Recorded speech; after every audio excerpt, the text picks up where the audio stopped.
بسم اللہ الرحمن الرحیم۔ السلام علیکم۔ شیطان کی موت کا منظر، ابلیس کی حقیقت، حضرت آدم اور حضرت موسیٰ کے ساتھ اس کے واقعات۔ انسان کی پوری زندگی تاریخ میں مگر کسی ایک دشمن نے انسان کو سب سے زیادہ گمراہ کرنے کی کوشش کی ہے تو وہ ہے ابلیس یعنی شیطان ہے۔ قرآن مجید میں اللہ تعالیٰ نے بار بار انسانوں کو اس کے شر سے بچنے کی ہدایت دی۔ اللہ تعالیٰ نے بار بار فرمایا ہے کہ شیطان کے شر سے بچو۔ شیطان وہی ہے جس نے حضرت آدم علیہ السلام کو سجدہ کرنے سے انکار کیا، تکبر کیا اور قیامت تک مہلت مانگ لی۔ اس دن سے وہ انسان کا کھلا دشمن بن گیا ہے۔ ایک سوال ہمیشہ لوگوں کے ذہنوں میں آتا ہے، کیا شیطان بھی مرے گا؟ ابلیس کی موت کیسے ہوگی؟ کیا شیطان حضرت آدم علیہ السلام کی قبر کے پاس آیا تھا؟ ابلیس حضرت موسیٰ علیہ السلام کے پاس کیوں آیا؟ حضرت موسیٰ علیہ السلام کی وفات کے بعد بھی شیطان ان کی قبر کیوں تلاش کرتا ہے؟ یہ کچھ چند اہم سوال ہیں۔ یہ تمام سوال اسلامی روایت، تفسیر اور بزرگان دین کے اقوال میں بیان ہوئے ہیں۔ ان میں سے کچھ باتیں صحیح حدیث سے ثابت ہیں، جبکہ کچھ اسرائیلی روایت یا عمومی قصے ہیں، اس لیے ہر بات کو احتیاط سے سمجھنا ضروری ہے۔ پہلی بات، ابلیس کون تھا؟ قرآن مجید کے مطابق ابلیس جنات میں سے تھا۔ وہ بہت عبادت گزار تھا، اپنی عبادت کی وجہ سے فرشتوں کے ساتھ رہتا تھا، لیکن دل میں تکبر چھپا ہوا تھا۔ اللہ تعالیٰ نے فرمایا، اور جب ہم نے فرشتوں سے کہا کہ آدم کو سجدہ کرو تو سب نے سجدہ کیا سوائے ابلیس کے، اس نے انکار کیا اور تکبر کیا۔ ابلیس نے کہا، میں اس سے بہتر ہوں، مجھے آگ سے پیدا کیا گیا ہے اور اسے مٹی سے۔ یہی تکبر اس کی تباہی کا سبب بنا۔ شیطان نے مہلت کیوں مانگی؟ جب اللہ تعالیٰ نے ابلیس کو ملعون قرار دیا تو اس نے فوراً قیامت تک مہلت مانگ لی۔ اس نے کہا، اے میرے رب، مجھے اس دن تک مہلت دے جس دن لوگ دوبارہ اٹھ جائیں گے۔ اللہ تعالیٰ نے اسے مقرر وقت تک مہلت دی ہے۔ میں تیرے بندوں کو سیدھے راستے سے بہکاؤں گا۔ اس دن سے انسان اور شیطان کی دشمنی شروع ہے۔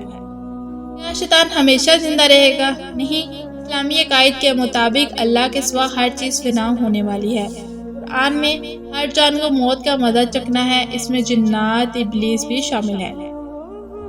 شیطان کی موت کیسے ہوگی؟ قرآن حدیث میں شیطان کی موت کی مکمل تفصیل واضح طور پر موجود نہیں، لیکن علماء نے مختلف روایات بیان کی ہیں۔ بعض روایت کے مطابق جب قیامت قریب ہوگی، سور پھینکا جائے گا، تمام مخلوق مر جائے گی، جنات بھی اور ابلیس بھی۔ بعض بزرگان نے لکھا ہے ابلیس سب سے آخر میں مرنے والا ہوگا کیونکہ اسے قیامت تک مہلت دی گئی ہے۔ کچھ روایت میں آتا ہے کہ جب ابلیس کی موت کا وقت آئے گا تو وہ چیخے گا، روئے گا اور پوری دنیا میں بھاگے گا کیونکہ اسے معلوم ہوگا کہ اب ہمیشہ کے لیے عذاب شروع ہونے والا ہے۔ کہا جاتا ہے کہ وہ اپنے تمام چیلوں کو بلائے گا، افسوس کرے گا اور کہے گا، میں نے تمہیں دھوکہ دیا، اب میں خود بھی بچ نہیں سکتا۔ لیکن یہ تفصیلات زیادہ تر ضعیف روایت اور قصوں میں ملتی ہے، صحیح حدیث میں اتنی تفصیل موجود نہیں ہے۔ قیامت کے دن شیطان کیا کہے گا؟ قرآن مجید میں ایک بہت خوفناک منظر بیان ہوا ہے۔ جب جہنمی لوگ شیطان کو ملامت کریں گے تو وہ کہے گا، اللہ نے تم سے سچا وعدہ کیا تھا اور میں نے بھی وعدہ کیا مگر میں نے خلاف کیا، میرا تم پر کوئی زور نہیں تھا، میں نے صرف بلایا اور تم مان گئے۔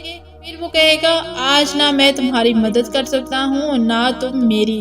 یہ وہ لمحہ ہوگا جب شیطان اپنے تمام ماننے والوں سے لا تعلقی ظاہر کرے گا۔ اب کیا شیطان حضرت آدم علیہ السلام کی قبر کے پاس آیا تھا؟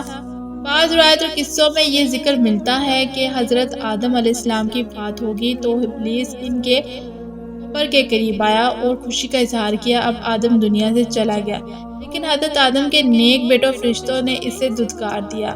کچھ روایت میں یہ بھی آتا ہے کہ ابلیس نے کہا، میں نے ہی تمہارے باپ کو جنت سے نکالا تھا۔ یہ واقعہ زیادہ تر اسرائیلی روایت میں ملتا ہے، صحیح حدیث سے ثابت نہیں، اس لیے اسے یقینی عقیدہ نہیں بنایا جا سکتا۔ شیطان حضرت آدم علیہ السلام سے اتنی نفرت کیوں کرتا تھا؟ یہ سب سے اہم سوال ہے، کہ حضرت آدم علیہ السلام کی وجہ سے اس کا غرور ٹوٹا تھا، اسے سجدے کا حکم ملا تھا، اس نے انکار کیا تھا اور اللہ کی رحمت سے دور ہو گیا تھا، اس لیے وہ قیامت تک اولاد آدم سے بدلہ لینا چاہتا ہے۔ شیطان انسان کو کیسے بکائے گا؟ شیطان انسان کے دل میں وسوسے ڈالتا ہے، وہ گناہوں کو خوبصورت بنا کے پیش کرتا ہے، نماز سے روکتا ہے، جھوٹ، حسد، غصہ، فحاشی، تکبر اور ظلم کی طرف لے کر جاتا ہے۔ حدیث میں آیا ہے، شیطان انسان کے جسم میں خون کی طرح دوڑتا ہے۔ شیطان ہر اس برے کام کی طرف انسان کو لے کر جاتا ہے جس کی طرف سے اللہ پاک نے ہمیں خاص طور پر منع کیا ہے، لیکن شیطان ہمیں بہکاتا ہے۔ ابلیس حضرت موسیٰ کے پاس کیوں آیا؟ یہ واقعہ بعض اسلامی روایت میں بہت مشہور ہے۔ کہا جاتا ہے کہ ایک مرتبہ ابلیس حضرت موسیٰ علیہ السلام کے پاس آیا۔ حضرت موسیٰ نے پوچھا، تو کون ہے؟ اس نے جواب دیا، میں ابلیس ہوں۔ حضرت موسیٰ نے فرمایا، تو یہاں کیوں آیا؟ ابلیس نے کہا، میں آپ کو اسلام کرنے آیا ہوں، کیوں نہ کہ اللہ کے نزدیک آپ کا بڑا مقام ہے۔ حضرت موسیٰ نے پوچھا، وہ کون سا گناہ ہے جس سے تو انسان پر غالب آتا ہے؟ ابلیس نے جواب دیا، جب انسان خود پسندی میں مبتلا ہو جائے، اپنے اعمال کو بڑا سمجھے اور اپنے گناہوں کو بھول جائے۔ روایت نصیحت کے طور پر بیان کی جاتی ہے۔ حضرت موسیٰ کو شیطان نے کیا مشورہ دیا؟ بعض روایت میں آتا ہے کہ ابلیس نے کہا، عورتوں سے تنہائی میں بچو، غصے سے بچو، تکبر سے بچو، کیوں نہ کہ انہیں راستوں سے شیطان انسان کو گمراہ کرتا ہے۔ کیا شیطان انبیاء کو گمراہ کر سکتا تھا؟ نہیں۔ اسلامی عقیدے کے مطابق انبیاء علیہ السلام اللہ کی حفاظت میں ہوتے ہیں۔ شیطان انہیں گمراہ نہیں کر سکتا، البتہ وہ کوشش ضرور کرتا ہے۔ حضرت موسیٰ کی وفات کا واقعہ صحیح حدیث میں آتا ہے کہ اللہ تعالیٰ نے حضرت موسیٰ علیہ السلام کے پاس موت کا فرشتہ بھیجا۔ حضرت موسیٰ علیہ السلام نے اسے پہچانا نہیں، بلکہ ایک تماچا مارا جس سے فرشتے کی آنکھ متاثر ہو گئی۔ فرشتہ اللہ کے پاس واپس گیا۔ اللہ تعالیٰ نے دوبارہ بھیجا اور فرمایا، موسیٰ سے کہو اگر زندگی چاہتے ہو تو بیل کی پیٹھ پر ہاتھ رکھے، جتنے بال ہاتھ کے نیچے آئیں گے اتنے سال مزید مل جائیں گے۔ حضرت موسیٰ نے پوچھا، پھر کیا ہوگا؟ جواب ملا، پھر موت آئے گی۔ حضرت موسیٰ نے فرمایا، پھر ابھی صحیح، اس کے بعد ان کی وفات ہوگی۔ حضرت موسیٰ کی قبر کہاں ہے؟ صحیح حدیث میں آتا ہے کہ حضرت موسیٰ علیہ السلام کو سرخ ٹیلے کے قریب دفن کیا گیا، لیکن ان کی قبر کا صحیح مقام لوگوں کو معلوم نہیں۔ یہ بھی اللہ کی حکمت ہے تاکہ لوگ قبر پرستی میں مبتلا نہ ہوں۔ کیا شیطان حضرت موسیٰ علیہ السلام کی قبر تلاش کرتا رہا؟ بعض قصوں میں یہ ذکر آتا ہے کہ ابلیس حضرت موسیٰ کی قبر تلاش کرتا رہا تھا، تاکہ وہ ان سے سخت نفرت کرتا تھا، لیکن اس کی قبر کا مقام معلوم نہ ہو سکا۔ کچھ روایت میں یہ بھی کہا جاتا ہے کہ وہ اس لیے تلاش کرتا تھا کہ لوگوں کو گمراہ کرے، لیکن یاد رکھیں یہ باتیں مستعد صحیح حدیث سے ثابت نہیں، زیادہ تر حکایات اور اسرائیلی روایات ہیں۔ شیطان انبیاء سے کیوں ڈرتا ہے؟ چنانکہ انبیاء اللہ کے محبوب ہوتے ہیں، ان کے پاس وحی آتی ہے، ان کے دل نور سے بھرے ہوتے ہیں، ان کی دعائیں قبول ہوتی ہیں۔ شیطان چاہتا ہے کہ انبیاء کی تعلیمات انسانوں کو ہدایت دیتی ہے۔ شیطان سب سے زیادہ کس سے خوش ہوتا ہے؟ حدیث کے مطابق شیطان سب سے زیادہ خوش اس وقت ہوتا ہے جب میاں بیوی لڑتے ہیں، کوئی نمازی نماز چھوڑ دے، کوئی گناہ پر فخر کرے یا انسان توبہ چھوڑ دے۔ یہ سب چیزوں کی وجہ شیطان خوش ہوتا ہے۔ شیطان کن لوگوں سے ڈرتا ہے؟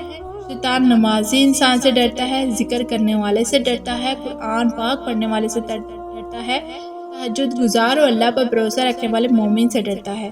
صحیح حدیث میں ہے جب اذان دی جائے تو شیطان بھاگ جاتا ہے۔ شیطان کے حملوں سے کیسا بچا جائے؟ نماز کی پابندی کرے۔ نماز شیطان کے خلاف سب سے بڑی ڈال ہے۔ قرآن کی تلاوت کرے، خاص طور پر سورۃ بقرہ۔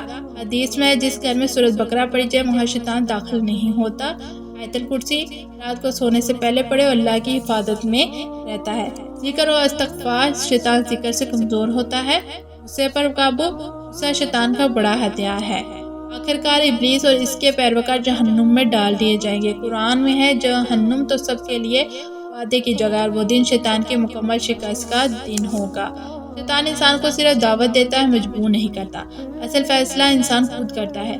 اس لیے اللہ تعالیٰ نے عقل دی ہے، قرآن دیا ہے، انبیاء بھیجے ہیں اور حق اور باطل وضاحت کر دیا ہے۔ ابلیس کی پوری کہانی انسان کے لیے ایک عظیم سبق ہے۔